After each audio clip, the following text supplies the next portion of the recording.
which was covered with a canopy. After she landed headfirst in the van, the driver left his vehicle and returned to the area behind the van. While he was doing this, Joanne was looking for any way out. She was terrified of what might happen if she allowed him to take her somewhere, so while he wasn't looking, she slipped at the back after finding a space between the canopy and the bed. Once she was back on the shoulder of the road, with her hands still cuffed behind her back, Joanne bolted away from the road and hid under some bushes. After the driver was finished with whatever he was doing behind the combi, he returned to his vehicle and immediately noticed that Joanne was missing. With his dog and a flashlight, he then began to search the area around the roadside for Joanne, and during this, both the dog and the driver then passed closely by her 3 times without noticing Joanne, and before long, he returned to his vehicle and took off. However, fearing that this was just a ploy to get her to come out of her hiding place, Joanne remained in the bushes for the next 5 hours, doing her best to remain calm and still in the extreme darkness. Finally, at about midnight, Joanne emerged from the brush and made her way back to the roadside. And despite how desolate the Stewart Highway is at that time of the night, eventually she spotted a large truck coming down the road and she ran toward it. Once the driver saw her, he pulled right over and she got to the truck, where she became hysterical as she rattled off what happened. The truck driver then took her back to the roadhouse near Bear Creek, where police were called. Around 1:30 a.m., the phone rang at the Alice Springs Police Department, and officers and detectives quickly made their way to the roadhouse. Because they had to drive almost 200 miles to reach it, it was after 4 in the morning before they arrived. But either way, immediately upon getting there, they had Joanne direct them to the area where she evaded the man. While some of the officers searched and gathered evidence, detectives talked to Joanne to get a statement of what happened. Simultaneously, those checking out the scene found some signs of another incident, namely a pool of blood that appeared to be located where the van once sat on the side of the road. The combi, however, was no longer where Peter had parked it. At some point, it had been driven more than 250 feet into the brush, like the gunman returned to the scene to hide it. At around 7 a.m., police finally began a manhunt for the person responsible based on Joanne's description of him, although authorities knew right away that this was going to be difficult. Of around 200,000 people living in the Northern Territory, the details Joanne gave police about the gun matched about 10,000 residents, and that's only if the perpetrator was living in the Northern Territory at all. In fact, everything down to the utility vehicle she described was common in that Australian state. 12. Even still, by 8 o'clock that morning, roadblocks had been set up, but this was more than 12 hours after the incident took place. The man could have been almost anywhere by then. As this was all happening, reports of the incident started getting out in Australia and then internationally. In England, Joanne's mother was watching the news when the story was mentioned without the names of those involved being given, and immediately she knew it had to be Joanne and Peter. Both of Joanne's parents then rushed to the nearest police station to see if they could get any more information on the case, and sadly, Joanne's mother's gut feeling was correct. In the days that followed, Joanne's father and members of Peter's family would travel to Australia to be close to the investigation. At the crime scene, police conducted extensive searches of the area and even brought in Aboriginal trackers to see what they could find. And strangely, it was found that there was only one set of footprints in the desert around the area where the incident took place, and they all belonged to Joanne. At least that's what the police told the media. And because of this, as often happens with high-profile cases, reporters ran with every possible detail and update, quickly sensationalizing the case, and horrifyingly, Joanne was then placed right in their crosshairs. At first, people marveled at her story of escape, but as time went on without any new developments, Joanne's account of the events on the night of July 14th were put into question. Soon, Joanne was treated in the public eye similarly to another Australian woman named Lindy Chamberlain. Lindy Chamberlain is the famous dingo ate my baby woman who claimed that a dingo had taken her baby from a tent during a camping trip. Media and the public alike then accused her of murder in the face of lack of supporting evidence, and she was eventually charged. Thankfully, she was eventually found not guilty of everything, but it's obviously one of the worst situations a person could find himself in. In addition, not particularly helpful to Joanne's cause was her silence and distrust of the media, because she refused to speak to reporters for the first few weeks after Peter's disappearance. She eventually agreed to do one interview, but this wouldn't be a press conference. Instead, she sat down with one reporter who would ask her questions that she had vetted ahead of the conversation.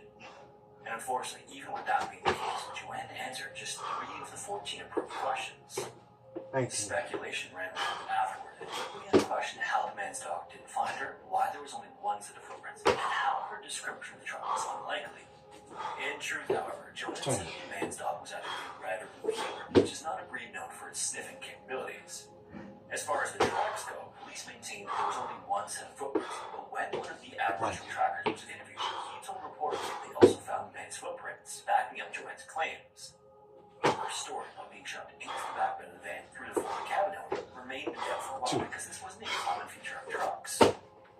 It took police some time to learn that the interior setup Joanne described was actually available in certain Nissan and Jeep models, but she reported the van was Toyota. 3. Obviously, given the circumstances, she could have easily been mistaken in the darkness and panic. As this cloud of suspicion grew over Joanne, though, police turned their focus to the one piece of evidence that might be the key to cracking the entire case.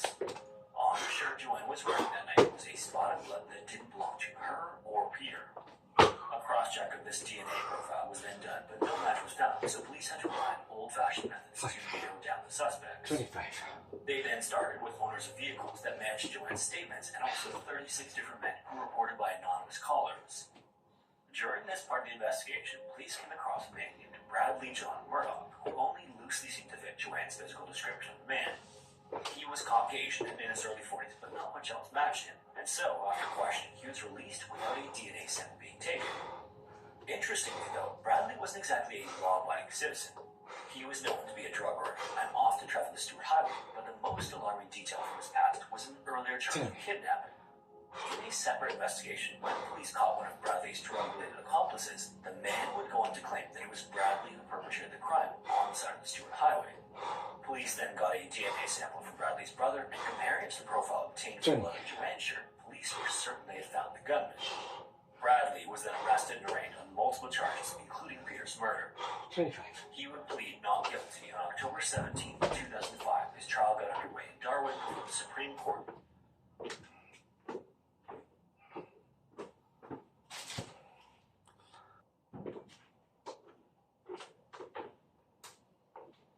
Northern Territory.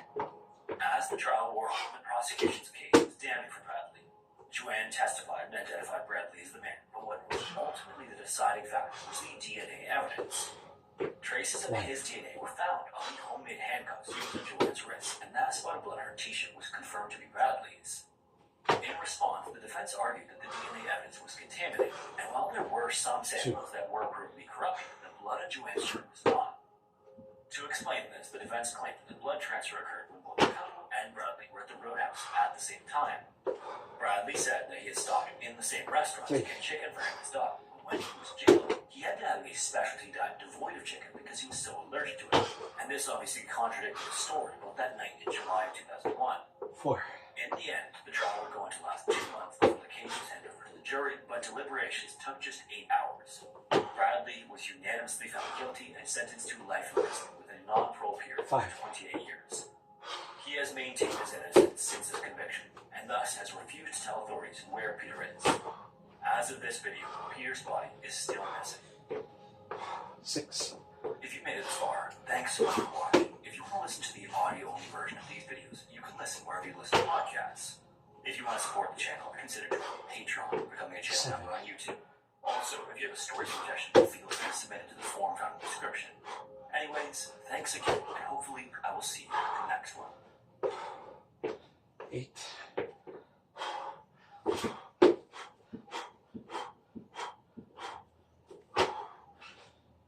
Scammers are getting worse and worse. They don't want $500 gift cards anymore. They're targeting your life savings. They've evolved from pretending to be Microsoft to impersonating major financial brands like Fidelity or Charles Schwab. In fact, these images behind me aren't the real websites. They're fakes. Sites that lead you directly to scammers. Your fidelity investment account is suspended between red flag due to some login activity. Today, we're uncovering a terrifying trend that I've seen in the scam world. It's setting a trap for scammers who are targeting your parents and your grandparents. The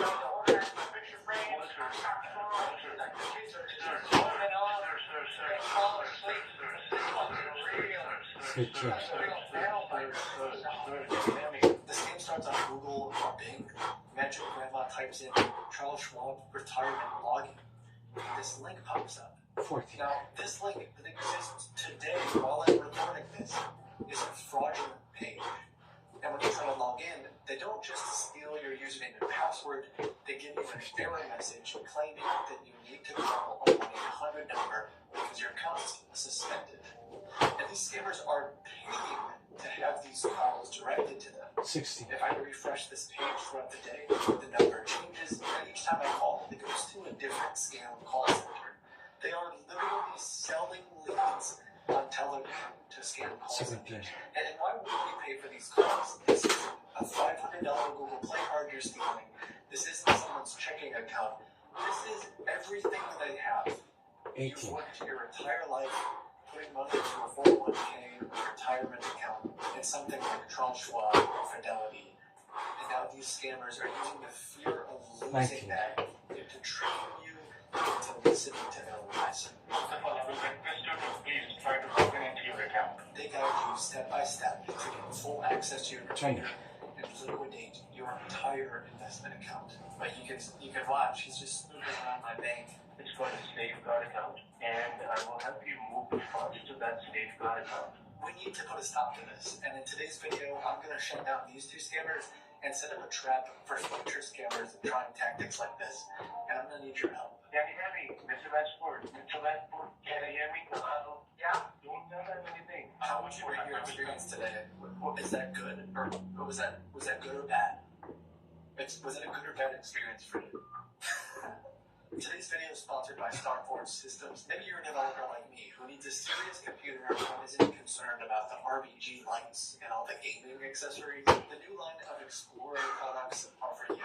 These classy PCs 21. are the business in the front, gaming the back version of computers. You can manage spreadsheets, work in the Adobe Suite, and game without all those annoying lights. Starforge has PCs at a bunch of different price points, but they're all hand-built in Texas with a full 2-year parts and labor warranty. And if you're in the market for a new PC, I highly recommend you check them out. Visit StarforgeSystems.com, check out the Explorer series, and see what they have to offer. Their partnership helps me expand my team and make videos like this one. Thanks so much. Yeah, my investments are dropping like a rock. Those scammers introduce themselves, pretending to be security at these investment companies. So, let me tell you the reason behind that. Maybe you're trying to log in your Fidelity account on different devices due to which your account got flagged. Maybe, I'm not sure. I don't think so. Somebody's trying to access your account from Illinois, as I can see over here. That's my end. That's the only reason maybe your account got suspended. No problem. Let me just log in and it's just how to get. That's right, sir. So far away. All right. As far as I'm checking, sir, there is a transaction with an amount of $2,289.95.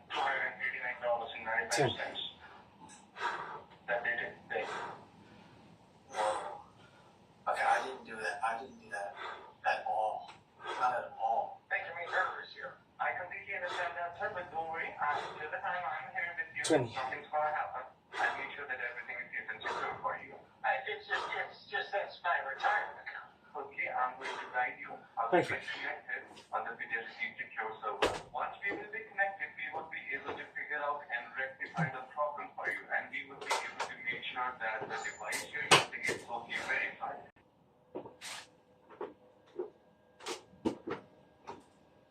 Part of their scam. They can see everything on your computer and control it as if they were you. Even if you hang up the phone, even when you're in bed at night, this is an extremely common tactic with scammers and very dangerous if someone were to fall for it. Yes, if you see the numbers, random numbers in your ID, let me know. Yeah, it's got like 2. 9 numbers. So now he can control my computer. He can use my mouse. He can see everything that's on my screen. And he's retiring from Yes, I Charles can see the Schwab. screen now, sir. 3. Okay, so he said I can see your Alright, screen. so let me have a look onto it, sir. I will request you to please try to log in into your account. This is where things get really scary. They're going to instruct you to 4. log into your investment account. This might not be surprising. They want to see how much money you have and to see if they can steal your account. Maybe they ask you to change your password or security option 5. or guide you how to move your money from your hacked account to their account. If you don't cooperate, they can just hide your screen and tell you that they're updating your 6. computer. They can drain your whole account without you even knowing. So what I'm going to do then for you is I'm just going to transfer this call to one of my supervisors who's going to offer a overreach here. I would appreciate it. My name is Roger. I'm the senior executive officer. You know, I'm logging to your Fidelity account. Give me 1 second while I got you. I'm pulling it up. In my case, I don't have a Fidelity or Schwab account, but I do have a fake Bank of America. So I told them that I closed my investment account and moved all of the money there. I want to keep them distracted see if I can collect more information about them and set a trap. I do see that you possibly transferred some amount from your fidelity to Bank of America account, is that correct? I do have a Bank of America account. Okay. Please go ahead and log into your account to which you moved the funds 11. on this protected computer with fidelity very high. I just want to make sure why the red flag is there on your account. That's the reason you're not able to log into your account at the moment. And I need to be sure 12. that the money has been moved to the right account. I need you to go ahead and see the transaction, and if you have received the money, both your okay, I'm just checking it up on my 13. end. Yes, sir. The scammers hide my screen and start controlling my computer. I have this special code that lets me make it transparent so I can see what they're doing, but a victim 14. would just see this message that says your computer is updated. But you can watch, he's just moving around my bank. At this point, the scammer tries to add his own bank account and wire all of my money. But since my bank is fake, I display an error message saying I can't do online wires, and this guy has to come up with a new plan. I think that is maybe we're able to check that. 16. There may have been some suspicious activity that may have been going on to your Bank of America. Who was the local person you said was involved in 17. investment that you were talking about that you recently made? If you could tell me with a few details, I will be able to do a thorough troubleshooting. Oh, you mean my financial advisor? That person is that 18. account. Are they managing your money on? Are they managing it on this account? Or is it like a child or a vanguard? Yeah, he's like a 19. certified financial advisor. Your account at the moment is red flag and it's overdrawn. The Fidelity scammer has a new plan, but this Charles Schwab guy is really focused on just stealing my account and resetting my username and password. What are we trying to do? What are we trying to do with the account? Can you just walk me through? Because I'm on my account. First of all, What are we trying to do? I want you to change your password first of all. In case if somehow your credentials has been compromised. So Yeah, I'm changing my password. I see it right now. What should I change it to? You can create whatever you want, sir. This guy's focused on stealing my Schwab account, but I don't have a real account. So instead, I activate the ultimate trap. Should I click start scan? No, not required. Not required. Okay. Okay. I don't mind doing it. If you believe start, just kind of your okay. Click on continue. Yep. Alright. This is software that my team and I developed to protect computers from scammers like this guy. Oh crap. Click on the bottom. What is this? The scan feature shows remote connection tools that are installed and will remove them. The scammer has no idea what's happening. I love this. I love that you just so this is gonna kick him off the. I just click neutralize. Hey, 3. Let me have a look. Allow me a moment. Let me see it. I don't know if you can tell, but Supremo's not running it. What is in the screen? I lost it. Supremo has been neutralized. Okay, now close it. Back at the home screen. Close it. I am back at the home screen. Now, really quick, I know I've built a lot of funny fake things for my computer over the years, but this is 100% real. My team and I spent the past year or two developing this, and you can use it too. This blocks scammers from ever accessing you or your family members' computers. This Fidelity guy, this Charles Schwab guy, never would have been able to gain access. He doesn't know what's going on because he can't see my computer anymore, and he can't reconnect. Now again in the Google search box, please type in there Supremo and you will see the link. Now that Seraph Secure is running, Supremo he can't connect. Click on it. It says scammers may be trying to access my computer. What options do you see? 20. If you are being instructed over the phone, stop communicating with that person immediately.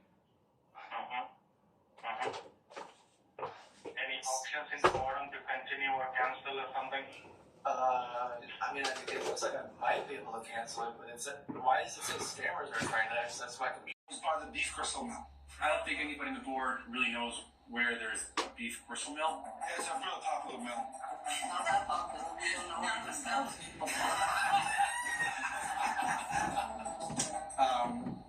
Moving on. Oh, this is getting nervous. He's got nothing. Trampoline terrace is a wheelchair. So the trampoline terrace. There's a guy in a wheelchair. Slow. Sorry.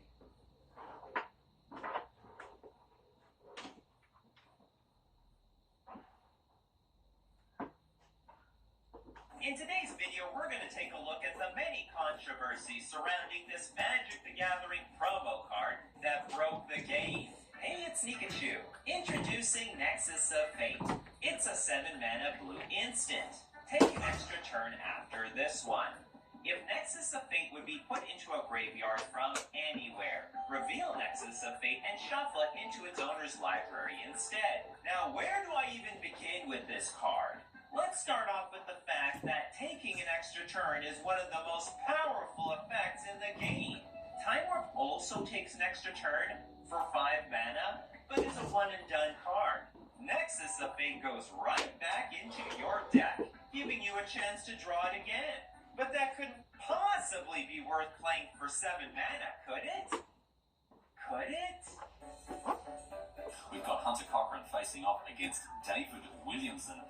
Wow, it's having a real treat for the viewer today. Turbo Fog in the hand of David Williams. This is a deck as old as the card Fog, essentially. Introducing David Williams' Turbo Fog deck. It uses fog effects like Hazer, Paul, and Edward Snare to prevent the lethal damage coming from his opponents, to prolong the game before he can lock it up with infinite turns. The deck keeps the fogs coming by drawing extra cards with Karn, Scion of Urza, and Teferi, Hero of Dominaria. But how do we get extra turns? That's where Search for Azcanta comes in.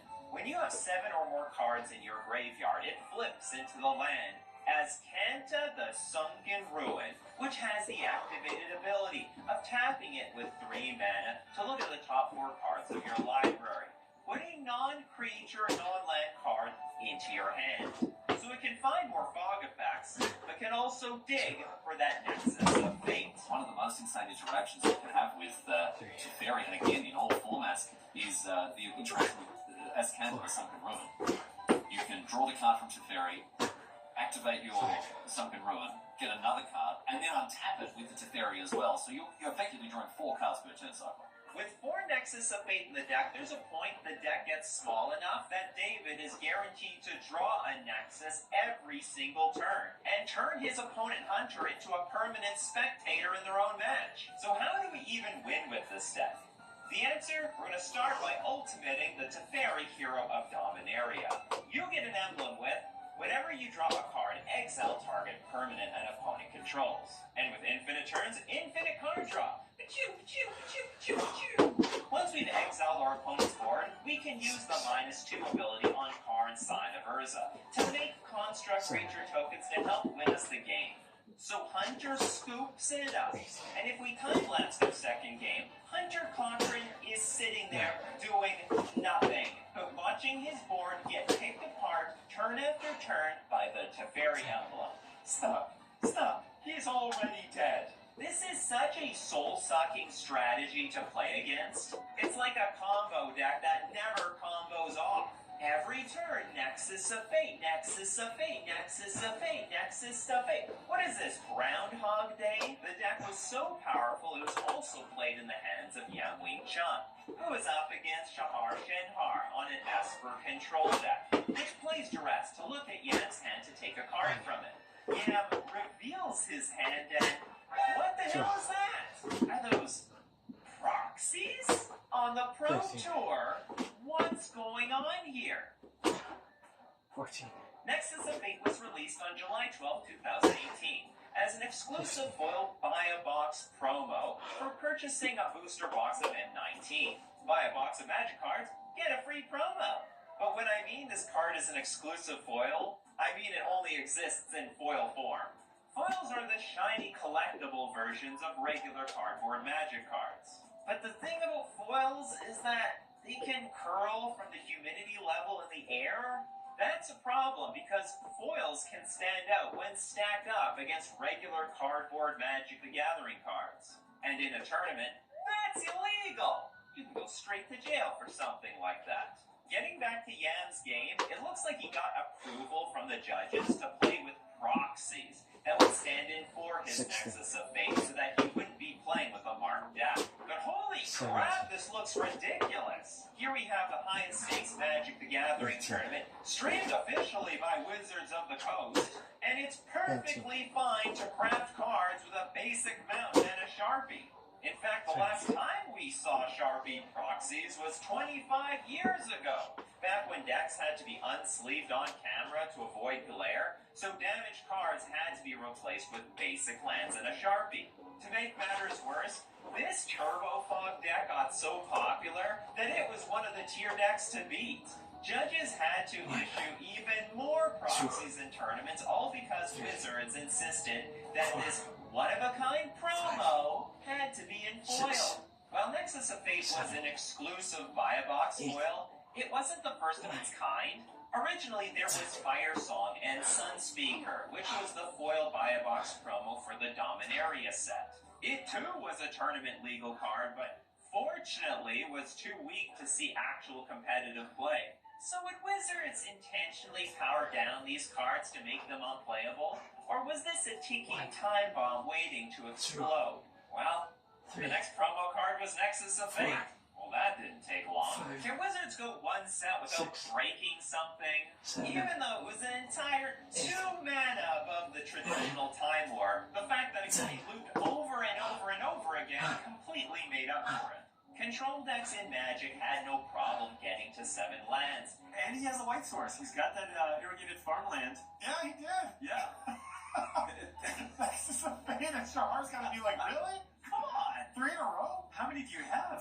How could we not see this coming? I'm just kidding. A lot of people saw this coming. 2. But it gets worse. 3. Nexus of Fate is busted 4. when cast for full retail. 5. But what if I told you 6. you could play it at a discount? 7. 8. Only half a year later, Nexus 9. of Fate would be broken in half. 10.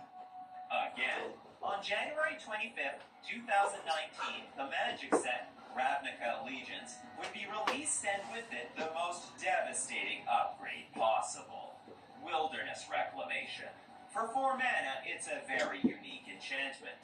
At the beginning of your end step, untap all lands you control. So you tap 4 lands to cast this, and they immediately untap at end of turn? This card literally pays for itself. So long as you can play at instant speed, you can double the mana from your lands each turn. To demonstrate the power of Wilderness Reclamation, let me introduce to you Michael Bonda, piloting the Simic Nexus deck. Bonda down to 9 Duke on 19, all cylinders, all systems are go. Here for the Duke Hunter Wilderness Reclamation for Michael Bonda and the Nexus of Fate in hand. Reed Duke is hell-bent. Is this the beginning of a beautiful friendship? Well, Michael does have a Memorial to Genius in play, but still does want to find additional ways to draw cards. And, for example, did he choose to shave on some number of Chemistry's Insight to be able to fit a few more of these interactive spells? So, 4 mana floating, and after the Wilderness Reclamation trigger has resolved, Bonda is now in a position to fire up that Nexus of Fate. Wilderness Reclamation would finally break the fact that Nexus of Fate is an instant speed card. At end of turn, Wilderness Reclamation will trigger, and you can tap all untap lands you control to float the mana. Then untap all lands you control so that you can cast your Nexus of Fate, still leaving lands to spare to cast spells and activated abilities. It's important to note that with Wilderness Reclamation, you only need 4 lands in play to cast your Nexus. At that point, it's virtually cheaper than Time War. And unfortunately, he's not going to be able to crack that Memorial to Genius just yet. Oh no, he can, of course he can, because of the Druid. Excuse me. He does have the Druid. You now have 3 new cards to look at. That's pretty good. That's pretty good. And the reason, of course, he's casting that beforehand, I would imagine, is that he's very much hoping for the redraw has to shuffle the deck for the players so that the foils are randomized. They almost never do that because they have better things to do than shuffle players' decks. I guess it's an alternative solution to playing with proxies on camera. And like you did fuzzing like a hybrid race. Hybrid race cycling would be fantastic. through your deck with Chemist's insight. So let's see what Bono can cook up here. Chef Bono finds a bite. That is huge. That is a massive card here. This card has only been going up and up and up this weekend, and you can see how many loose tokens Bono has brought to this party. Let's not forget, Paul, that every trigger from the Wilderness Reclamation represents so many users. Michael Bonda would ride the Civic Nexus deck all the way to the top 8, edging this deck into Magic the Gathering history. And if you think this deck was bad enough in paper, you should have seen how it played out online on MTG Arena, which weirdly ended up breaking the digital game. Nexus of Fate Online was a complete abomination. I don't remember the exact details, but back in the day, MTG Arena's timer system didn't let you lose the game. So the Nexus players gamed the system and barely played with a win condition at all. After the Nexus player nukes the opponent's board with the Teferi emblem, they then depended on the -3 ability to put their own Teferi back in their deck. And by stuffing their Teferi back in their deck each turn, they would have infinite draws. And that means passing the turn infinite times until the opponent has drawn their entire deck to death. Causing death? Watching paint dry. Then there were some Nexus players that were like, well, I can't win the game, but neither can you. They focused on exhausting the opponent out with an infinite loop. I've been at this for about 5 minutes now, I think, and he just won't give up. I mean, he just continues to draw Nexus of Fates, and he just continues to cycle Nexus of Fates until, I guess he wants me to rage quit. But you see, in paper play, you're not allowed to do this. You can't repeat game actions indefinitely into a draw. A judge would step in, make you stop at some point, and force you to progress the game, or you lose. But online, where's the judge when you need him? Online, you can cast Nexus of Fate as many times as you want, and as long as you want. Many users showed off their frustrations posting videos online stuck in an infinite loop. He's been taking his turn for about half an hour at this point. So this needs to stop. The player who wins is the last one to leave the game. Sounds like a Mr. Beast competition. But then there were other games where the Nexus player had all their win conditions answered. The only thing they could do was loop Nexus until the opponent was bored to death. And what better way to show off this cool gameplay than Shahar Shenhar, who at the time was a Wizards-sponsored creator, except neither player wanted to resign. Our opponent has been looping Nexus of Fates for the last 30 minutes, and they played 3 Teferis. So, either they have another Teferi here, and they're trying to seek in a Teferi through Absorb, or they just have no win conditions at all. 1 hour later. 300 clips of clicking OK, yeah. Oh my god! They've conceded! It's over! We've won! And almost 2 hours later, Shahar was victorious. And that's going to be the Fusion Gaming Online Get Dunked On Instant Replay.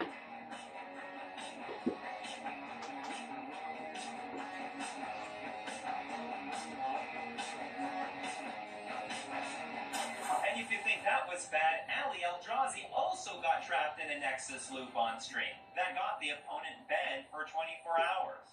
I love how we ban the players faster than we ban the cards. Could it be that the cards we design are broken? No, our player base must be broken.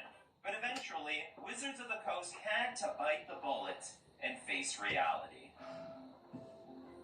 Nexus of Fate would be banned in multiple formats. The explanation for these bannings would be for similar reasons, like Nexus of Fate prevent the opponent from playing at all. Win conditions sometimes take half an hour or more to finish, with the majority or all of that time being non-interactive. Risen to a level where it is starving out other options and warping the format around itself. And for these reasons, Nexus of Fate would be banned in the Best of One Standard, Pioneer, Explorer, and historic formats. Yeet that crap out of here! Also, after a year of experimentation, the exclusive Buy a Box foils would be discontinued. Future box topper-like cards were either a foil they could get a paper version in the set, or a non-foil alternate art in nature. And I'm sure this change was made not to repeat the absolute disaster exclusive foils had on tournament play. Well, that's my video for today. What do you think of the extra turn mechanic? Let us all know in the comments section below. Smash like for the power of Pringle cards, and don't forget to subscribe to my channel, or you'll end up in extra turn purgatory.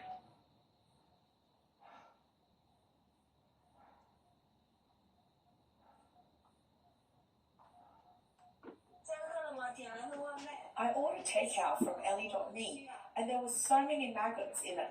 Look, they're still crawling. It's so disgusting. Oh my god, when I was halfway through, I turned on my phone flashlight and saw something really off. Look at this head. Oh my goodness, what kind of meat is this? What animal is it from? Let me show you the takeout I got. I was just about to eat, but something fell off. Do you see this? Look at the rice, it's pulling apart in strings. At first I thought it was sticky rice, but when I checked, it's just regular white rice. That's not bad, and it was still sold to me. I want to ask this honest seller, when people give you a bad review, do you really think it's unfair? The rice has gone so bad it's stringy. How am I supposed to eat this? Following the ongoing public attention to the incident in China, where tanker trucks were used to transport both coal-derived oil and edible oil, concerns over food delivery hygiene have once again become a focal point. Recently, a large number of videos revealing hygiene issues in food delivery meals have surfaced online. This shop must have a lot of extra brushes. Look, why else would the owner give me one? Take a look at this. I just ordered some fried chicken, and I made a special note asking the owner to add extra honey. As you can see, the owner was very generous and gave me plenty of honey. But something feels a bit off. Why does this honey look exactly like the new bottle of laxative I just bought? I was eating my takeout, and halfway through, I found something strange. When I looked closer, I saw there was a 10 yuan bill under the rice. The money, which was covered in bacteria, was placed right with the food. Should I be happy about this or what? I just ordered some spicy hot pot and asked the owner to add extra vegetables. But look at this. There's a green cleaning rag in it. That's so gross. Oh my gosh, this burger has raw meat inside. I'm shocked. It looks cooked on the outside, but the middle layer is completely raw. I didn't realize it until I was halfway through. In Nanjing, Jiangsu, a resident filmed a food delivery shop that was dirty and chaotic. The owner placed a large iron basin on the dirty ground and used a shovel to mix rice. This video sparked heated discussion on social media. One user angrily asked, "Would you dare to eat this?" At first, I thought they were mixing pig food. Is this really for people? I'm afraid I'd get sick eating this. Another user exposed that some dishonest business owners buy leftover rice from other shops at a low price, use it to make fried rice, and sell it to customers. In recent years, the number of businesses focusing solely on delivery has increased in China. Along with this, food safety problems have also grown. Recently, ghost kitchen delivery businesses in Beijing were exposed. Ghost kitchens refer to shops without proper licenses or photos of their premises. Over 30 such shops were found operating next to a recycling station, raising concerns about hygiene. You might think the takeout you order for lunch comes from these small street shops, but the truth is, it could be from a ghost kitchen, a place you'd never go to in your life. A man in the video revealed what's really happening with these ghost kitchens in Beijing's Chaoyang district. He said that many of the shops on food delivery platforms aren't even real restaurants. They're just central kitchens built next to a garbage station. More than 10,000 delivery couriers come here to pick up meals. The man randomly picked another delivery shop on the platform. He found that it was also a ghost kitchen, hidden in an office building, with 20 ghost kitchens operating in a shared area on the 3rd floor. The video showed only one pickup counter in the kitchen and a single worker in the back. The worker's only job was to heat and package pre-made meals before the courier picked them up for delivery. In the video, the man said, "I'm not here to argue whether pre-made meals are good or bad. As a consumer, I believe we have the right to know what we're eating. For example, edible oils are labeled as non-GMO. Whether I buy it or not is my choice, but I need to know." After the video caught public attention, Chinese state media reported on August 24th that a food delivery shop in Beijing's Chaoyang district called Wanjing Barbecue appeared clean. Its credentials were complete. Its rating was 4.9 and it ranked 6 on the top barbecue sellers list on the food delivery platform LA.me. However, an investigation showed that the shop was actually a ghost kitchen. The business had borrowed someone else's license. Its real address was different from the one on the license, and the photos of the dining area were fake.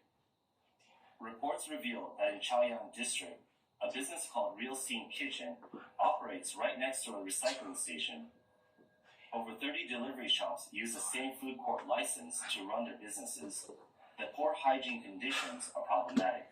Another business, Jingmen Ruo, has more than 40 delivery shops using one license. The hygiene at these shops is just as bad. According to a report by Chinese Business Network, it's common for multiple shops to use the same company name and address to apply for a license on food delivery platforms. These shops typically serve customers spending less than 20 yuan per person and sell more than 500 meals a month. Most operate as stalls in food courts. Many food stalls on platforms like Meituan and Ella.me don't upload any photos of the premises. A delivery courier from Yinchuan, Ningxia, revealed that he once picked up a meal from a public restroom where 10 delivery shops were operating out of the same address. One user warned, "Don't eat braised food from street vendors. I've seen small workshops preparing food right next to garbage dumps. When ordering delivery, it's best to choose nearby brick-and-mortar stores that you can check out yourself. If they don't have a physical location, it's better not to order." Some users said the lack of proper oversight by food delivery platforms is the main reason for the chaos in ghost kitchens. One user stated, "Exposing these things isn't very helpful. Just find Ella.me and Meituan.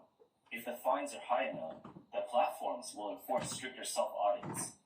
Chinese media reported that these shops, since they don't need to interact with customers face-to-face, often attract customers with polished online presentations.